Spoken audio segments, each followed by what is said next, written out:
All India Muslim personal board के जरीदे का आज इजरा अमल में आया है।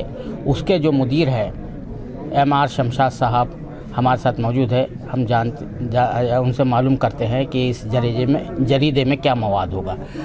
शमशाद साहब, ये जो जरीदे का आज जो इजरा अमल में आया है, ये किस मकसद के लिए है और इसमें क्या मवाद होगा, इसमें कंटेंट क्या होगा? इसके बहुत सारे मकासद हैं। एक मकसद ये है कि लीगल लिटरेसी को आम किया जाए, आम जनता तक सिंपल बात में लोगों को बताया जाए। दूसरा ये कि बहुत सारी चीज़ें जो सुप्रीम कोर्ट में फ़ैसले होते हैं, हाई कोर्ट में फ़ैसले होते हैं, जिसका आम लोगों को पता नहीं होता है, तो उसको उनकी ज़ुबान में उन तक पहुंचाया जाए।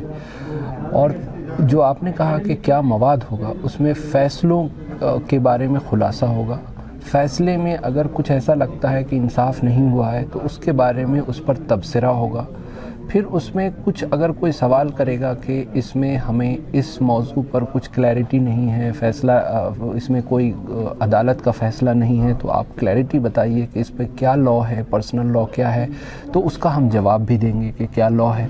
तो ये सारी चीज़ें होंगी और धीरे धीरे उसमें और सुधार आता जाएगा जैसे जैसे आगे काम होगा। अच्छा, ये जो फ़ैसले जो आप उसमें शामिल करेंगे जो शुमारे में, तो वो सिर्फ मुस्लिम पर्सनल से रिलेटेड फ़ैसले होंगे या कुछ और भी फ़ैसले जो आवाम को रास जो है ये करते हैं, कंसर्न होते हैं? इस इशू में भी जो 18 फ़ैसलों के बारे में हमने बात की है, उसमें सारे मुस्लिम पर्सनल लॉ से रिलेटेड नहीं है, कुछ हिंदू लॉ से भी रिलेटेड है। जो वैसे फ़ैसले जिस पर हमें ऐसा लगता है कि वो आवाम के रोज़मर्रा की ज़िंदगी से मुंसलिक है, तो उसको हम शाया करेंगे। ज़ाहिर है मुस्लिम पर्सनल लॉ से जो रिलेटेड फ़ैसले होंगे वो ज़्यादा होंगे, लेकिन और भी फ़ैसले होंगे, वक्फ़ के फ़ैसले होंगे, सारी चीज़ें होंगी। अच्छा, ये भी देखने में आया है कि उर्दू में जो है, जिस तरीके जो उर्दू में भी छप रहा है वो अंग्रेज़ी में बाइलिंगुअल है, दूरसानी जरीदा है वो, तो उर्दू में जो है इस्तिलाहात का बड़ा मसला है, तो उसके लिए आप किस तरह से उम्मीद करेंगे? इस्तिलाहात, कानूनी इस्तिलाहात का जो मसला है, जिस तरह के फ़ैसले आएंगे। देखिए, सबसे बड़ी बात है कि यहाँ सारे फ़ैसले अंग्रेज़ी में आते हैं। उसके लिए हमने एक टीम बनाई है जो उस अंग्रेज़ी वाले फ़ैसले को उर्दू में उसको ट्रांसलेट करेगी और फिर उस उर्दू को फिर हम उसमें शाया करेंगे।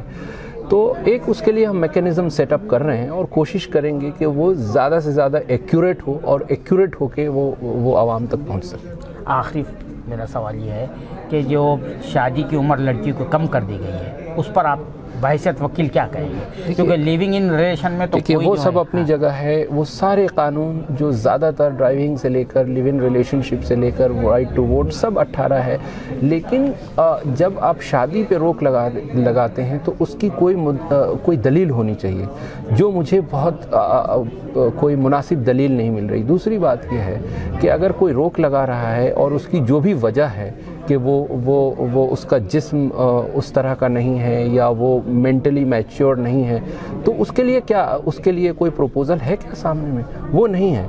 ये एक समाजी मसला है, अभी कानूनी मसला नहीं है, लेकिन समाजी मसला होने के साथ साथ उसमें जितना ये सॉल्यूशन दिख रहा है उससे 10 गुना ज़्यादा इसमें प्रॉब्लम नज़र आ रही है।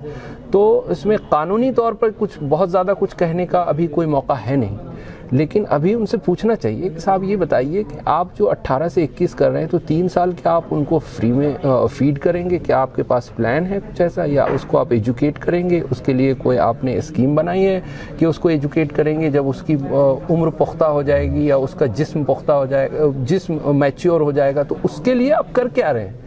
सिर्फ इसलिए कि 18 से 21 कर दिया वो अपने आप सब कुछ हो जाएगा, ऐसा नहीं होता। तो इसलिए ये बुनियादी सवालात हैं जिन सवालातों का जवाब उनको देना पड़ेगा।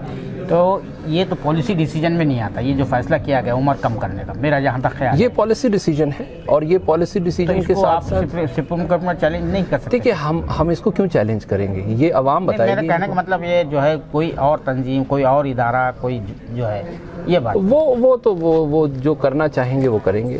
हम इसमें कुछ अभी नहीं कहना चाहेंगे। शमशाद साहब, बहुत बहुत शुक्रिया सालार में उससे बात करने के लिए। शुक्रिया।